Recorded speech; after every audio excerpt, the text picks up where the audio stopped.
નમસ્કાર 3 વાગી ચૂક્યા છે અને અમે હાજર છીએ ન્યૂઝ રૂમ લાઈવ થી। હું છું જગદીશ। સમાચારની શરૂઆત એક મહત્વપૂર્ણ સમાચાર રાજકોટના મોરબીથી અને મોરબીના મચ્છુ 2 નદીમાં જ્યાં નહાવા પડેલા યુવકો ડૂબ્યા છે।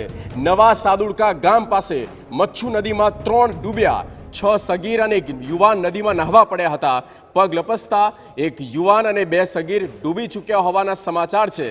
ફાયર વિભાગે રેસ્ક્યુ ઓપરેશન શરૂ કર્યું છે। રાજેશ આંબલિયા સંવાદદાતા ફોન લાઈન પર। રાજેશ, સમગ્ર ઘટના।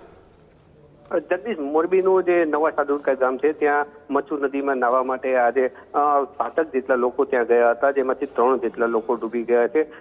ઘરેથી એવું કહીને નીકળ્યા હતા આ બધા લોકો કે અમે સ્વિમિંગ પુલમાં નાહવા માટે જઈએ છીએ અને ત્યારબાદ તેઓ જે મચ્છુ નદીમાં નાહવા માટે ગયા હતા। ઉલ્લેખનીય છે કે હાલમાં જે મચ્છુ 2 ડેમ છે તેમાંથી પાણી છોડવામાં આવી રહ્યું છે। જે મચ્છુ ડેમના 5 પાટિયા છે એ રિપેર કરવાના હોવાથી મચ્છુ નદીમાં જે ડેમનું જે પાણી છે એ હાલમાં છોડવામાં આવ્યું છે અને તે ડેમનું પાણી આગળ મચ્છુ 3 અને ત્યાંથી થઈને આગળ નવા સાદુડકા ગામ પાસે આવે મચ્છુ નદીમાંથી પણ પસાર થઈ રહ્યું છે। ત્યારે પાણીનો પ્રવાહ વધુ હોય અને આ સગીરો અને યુવાનો જે આજે નાહવા માટે ગયા હતા ને ત્યારે તેનો પગ લપસ્યો હતો ને તેમાં ડૂબી ગયા હતા। 4 જેટલા સગીરોને તો હેમખેમ બહાર કાઢી લેવામાં આવ્યા છે, પરંતુ ચિરાગ પરમાર, વંખોડિયા ધર્મેશ અને વંખોડિયા ગૌરવ, આ 3 જેટલા જે લોકો છે એ લોકોની હજી પણ શોધખોળ ચાલુ છે।